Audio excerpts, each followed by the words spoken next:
म्हणजे त्या भुईगावला येऊन पोचलोय.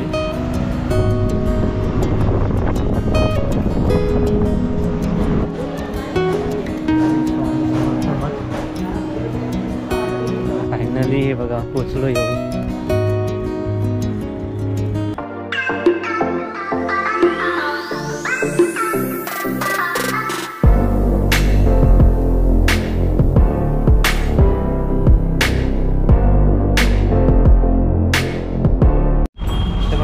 आपण आता अर्नाळाला जेवलो, थोडंसं भूक लागली होती म्हणून. आणि आता आपण आता वसईकडे निघालो आहे. एस टी पकडले एस टीला. आपण आता भुईगावच्या स्वामी समर्थ मठात जाणार आहोत. तिथून जर शक्य झालं तर आपण वसई किल्ला करणार आहोत. बघूया, पहिलं स्वामींचं दर्शन करूया. जाऊया आता आपण आता वसईकडे भुईगावला.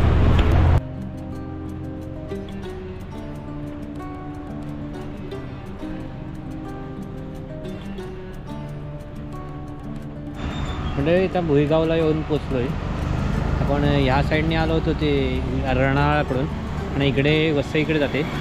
तर हा एक भुईगावचा फाटा आहे. इथून आपल्याला स्वामी समर्थ मठात जायला रिक्षा पकडून जावं लागणार आहे. तर आपण आता भुईगाव नाक्यावरनं रिक्षा पकडणे स्वामींच्या मठाकडे जाणार आहे.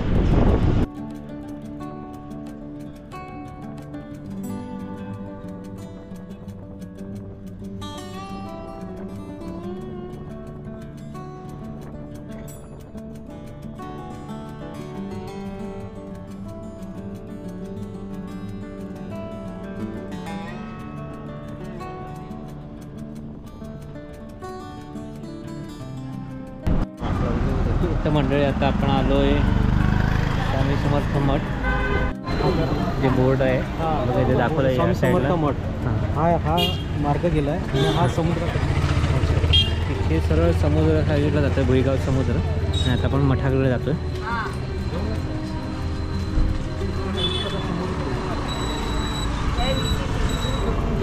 आज पहिला दिवस आहे म्हणून गर्दी आहे. आज नवीन वर्षाचा पहिला दिवस आहे, त्याच्यामुळे जास्त गर्दी आहे. ओके, दर्शनासाठी भरपूर आहे. 4 नंतर जास्त होणार. हो, आता जास्त होईल. भुईगाव श्री स्वामी समर्थ मठ भुईगाव. इथे दाखवलं, मार्किंग केलं आहे श्री स्वामी समर्थ मठ भुईगाव.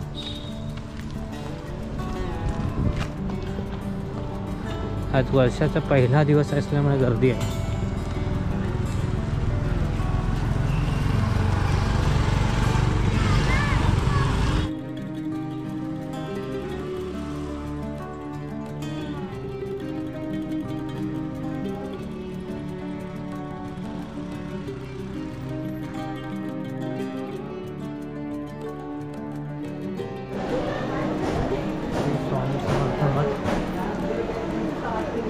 दर्शनासाठी लागतो.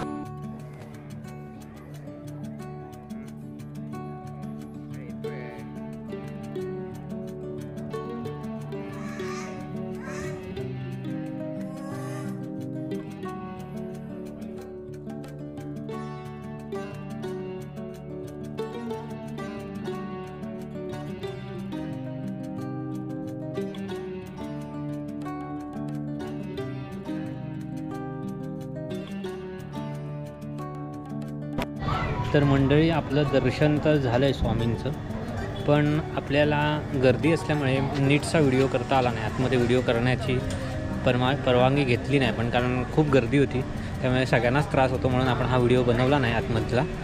पण तुम्हाला सांगतो, इथून वसईला येण्यासाठी गाड्या आहेत. आता आपण भुईगाव समुद्राकडे जाणार आहोत. तर पुन्हा कधी इकडे येणं झालं तर मी त्या जिथले संस्थापक आहेत त्यांच्याशी बोलणं झालं आहे माझं.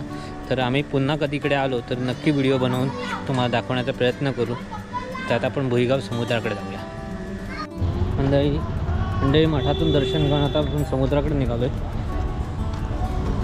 बघूया, इथे जवळच आहे, 10 मिनिटावर समुद्रकिनारा आहे भुईगावचा. वर्षाची पहिली सुरुवात वेगवेगळ्या ठिकाणी जाणं आम्ही सुरुवात चांगलीच केली आहे. बघूया, इन ठिकाणी तुम्हाला घेऊन जाण्याचा आम्ही नक्कीच प्रयत्न करू. सुरुवात तर आपण चांगली केली आहे. आता अर्नाळा किल्ला, त्याबरोबर स्वामींचं मठ भुईगावचं.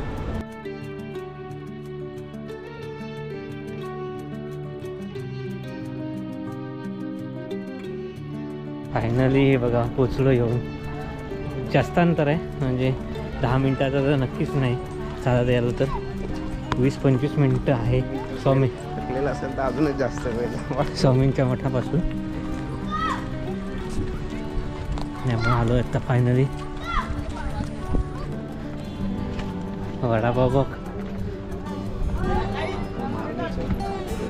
येतं ना खाऊ. मला थंड काय ते पाहिजे. धुमशाम झाला, हालत झालं बघा. सुरुची गन्ने का ज्यूस पिऊया ना त्या. आलो भुईगावचा समुद्रकिनारा.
सनसेटसाठी अजून थोडा टाईम आहे. आपण येऊन बसलो आहे भुईगावच्या समुद्रकिनाऱ्यावर. म्हणजे ह्या गाडीने आलो आहे. ही वसई विरार महानगरपालिकेची जी गाडी आहे त्या बसने आपण स्वामींच्या मठातून आता वसई स्टेशनला येऊन पोचलो. गाडी पंक्चर होती त्यामुळे सीट बाय सीट आली, थोडी स्लो आली. तर स्वामींचं दर्शन झालं, समुद्रावर गेल्यानंतर आम्ही तिथून बसले. तर बसचं तिकीट हे स्वामी त्या मठाच्या इथून 25 रुपये पर सीट आहे वसई स्टेशनपर्यंत. आणि आम्ही जो अर्नाळावरनं भुईगावपर्यंत आलो ते तिकीट होतं एस टीचं 20 रुपये. आणि तिथून पुन्हा ज्या नाक्यावर उतरलो तिथून मठापर्यंतचं अंतर आहे साधारण 1-1.5 किलोमीटर 2 किलोमीटर असेल, ते 15 रुपये सीट घेतले. तर असं टोटल तिथून आम्हाला 35 रुपये लागले. आणि इकडून आता आम्ही वसईला आलो आहे तर आम्हाला इथून 25 रुपये लागलं. अर्नाळा किल्ल्यातलं तिकीट सांगायचं राहिलं होतं तर अर्नाळा किल्ल्याचं तिकीट आहे. बोटीचं तिकीट 20 रुपये. हां, बोटीचं तिकीट रिटर्नचं 20 रुपये. वसई आपला विरार टू अर्नाळा किल्ला त्याचं एस टीचं बसचं तिकीट आहे. किती रुपये येतं? 15 रुपये ना? 15 नाही 20 रुपये होते. ते पण 20 रुपये तिकीट घेतलं. पहिलं 15 होतं, आता 20 झालं आहे ते पण. तर आणि बोटीतून पुन्हा आपला अर्नाळा किल्ल्यावर जाण्याचं 20 रुपये पर सीट आहे.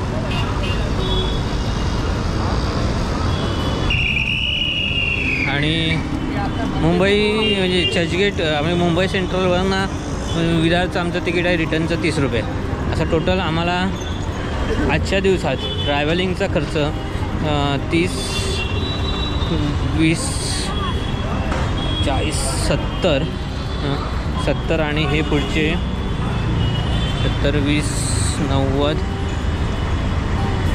105 आणि 130 रुपये खर्च आला टोटल आम्हाला वसई स्टेशनपर्यंत. म्हणजे आता मुंबई सेंट्रलपर्यंत आम्हाला 130 रुपयात आपण वन डेमध्ये आम्ही फिरलो आहे. आणि मध्ये काय नाश्त्याचा खर्च आला तेवढा.